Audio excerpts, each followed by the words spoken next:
ज्योतिर्लिङ्गमा जलार्पण गरी अनन्य पुण्य आर्जन गर्नु हुन हार्दिक अनुरोध गर्दछौँ।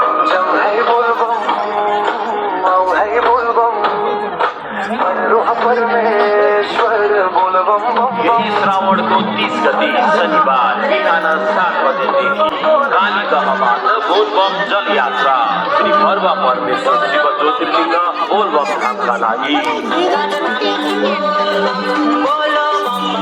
अनुरोधक श्री भरवा परमेश्वर शिव ज्योतिर्लिङ्ग बोलबम धाम सैना महिना 1 पर्वा रूपन्देही परमेश्वर बोलबम कालीदह बोलबम जल यात्रा यही श्रावण 30 गते शनिबार बिहान 7 बजे। सम्पूर्ण श्रद्धालु भक्तजनहरूलाई बोलबम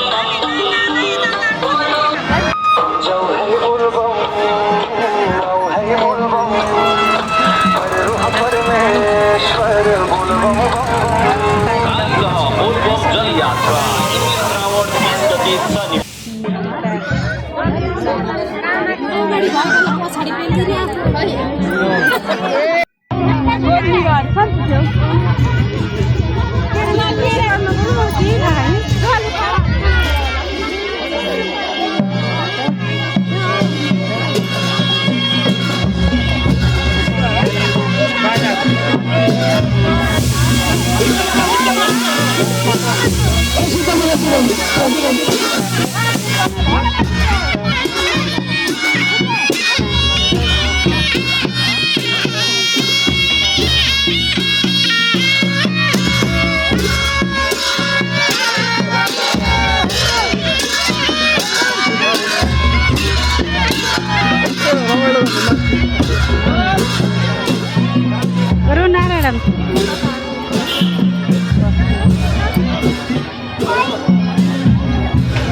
तल बोलाउनु हेर्नु त माथिको माथि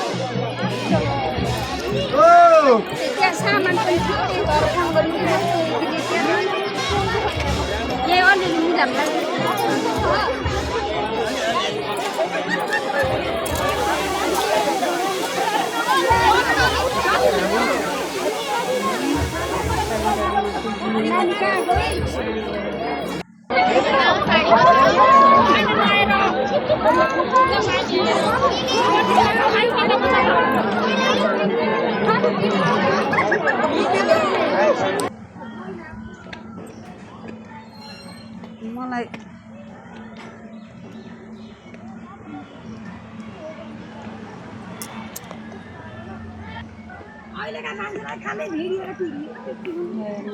माथि भैरवस्थान मन्दिरतर्फ सिँढी चढेर जाँदैछौँ सबै भक्तजनहरू कोही अघि कोही पछि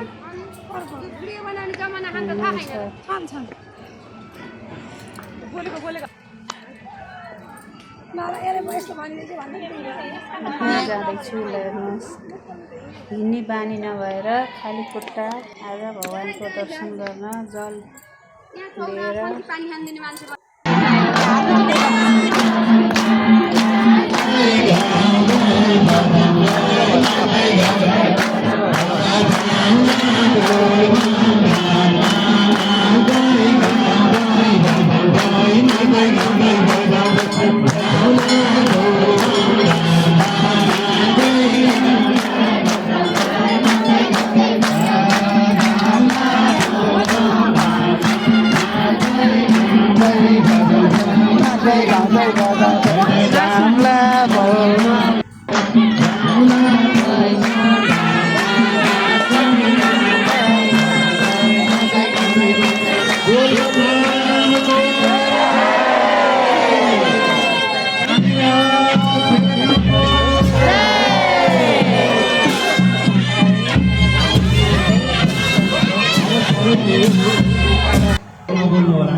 केही कार्यक्रम छैन। हजुरले जल लिनुभयो, आमा समूहले स्वागत गर्नुभयो, सबै कार्यक्रम भयो।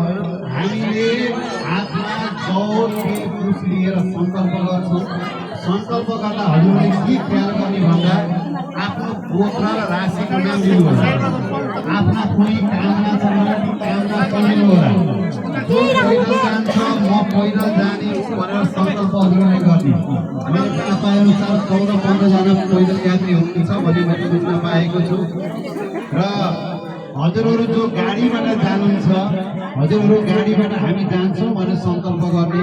सङ्कल्प गर्दा हातमा दुबो अनि केही चाहिँ हामीले यो तीर्थ यात्रा गएपछि हामीले दान गर्नुपर्छ।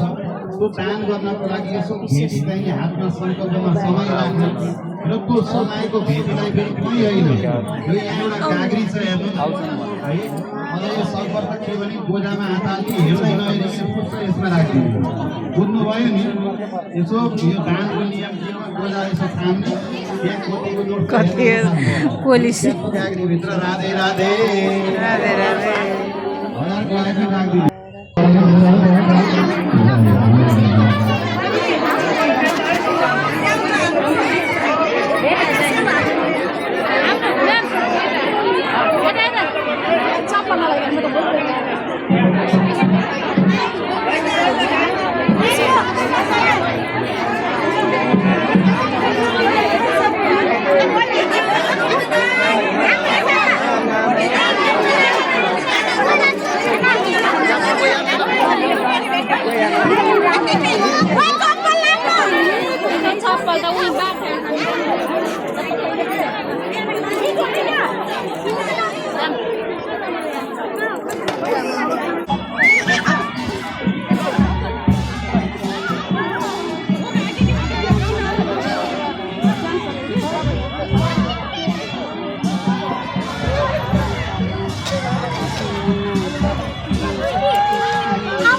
तपाईँलाई पर्वाजीले सम्झिँदैनु हुन्थ्यो अस्ति म चितवन गर्थेँ ए भेट भएको थियो पर्वा दिदीसित म गएर रोटी खाएर आएको ए हो र पुरै हुन्न अहिले त कसैसित ए के भन्नु थियो दिदीले सम्झिनु भएको थियो ए के छ ए भेट हुन्छ भन्नु थियो होला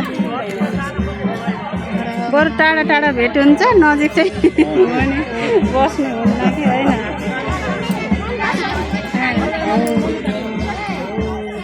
खाबो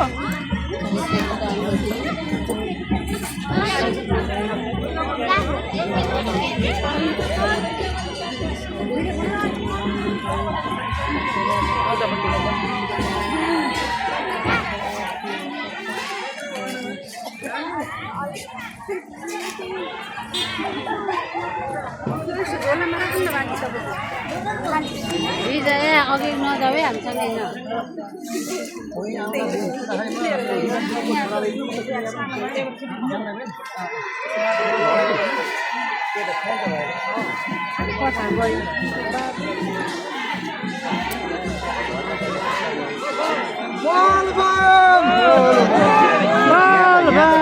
होइन यहाँ बेर आउने अलिकति ढिलो भयो त्यही हो यहाँ होला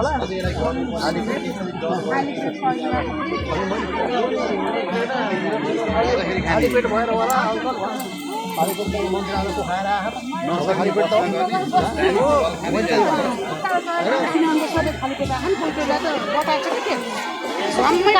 उकालो जाँदाखेरि गर्मीले गर्दा उकालो ओह्रालो चढ्दाखेरि घाम भएर पनि यहाँ मुक्ति भयो जस्तो भयो औषधि खाएर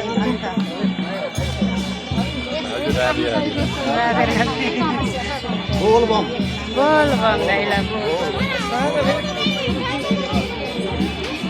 सादा आज बोलबममा आइज कि मेरो भनेको त माथि रहेछ है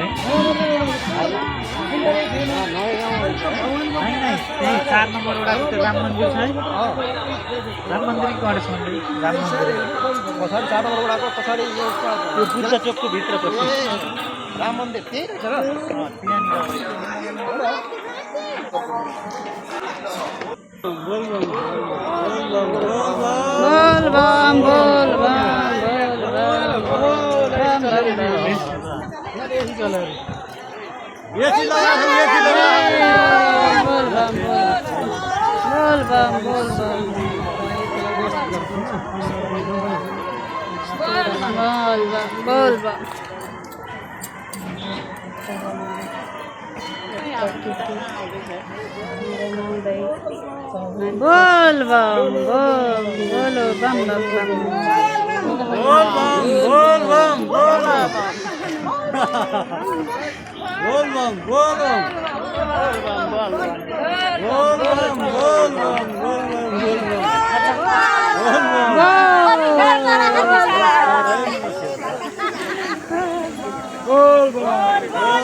बोलो बम बम बम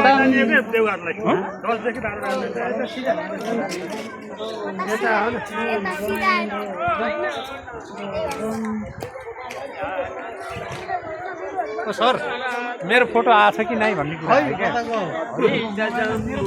क्या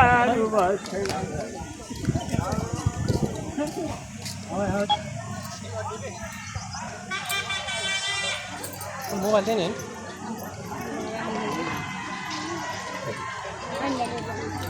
नानी मान्दिनँ कि गाडीमा जान्छु मान्दिनँ घर बसेको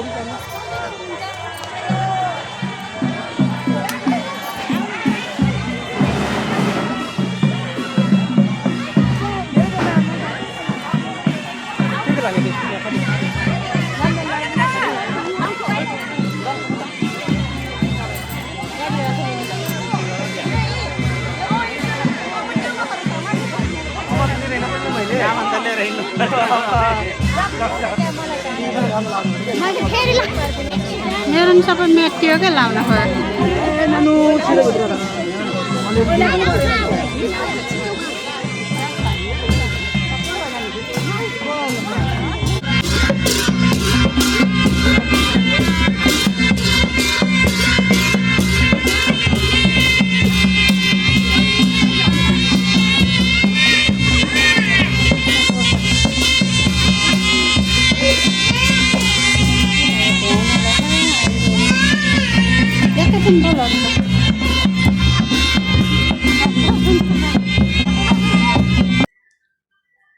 ल हेर्नु सबैजना कति हर्षित हुनुहुन्छ नाच्दै गाउँदै बजाउँदै भगवानको नाममा। ल सबैजनालाई बाई। अब के भन्नु।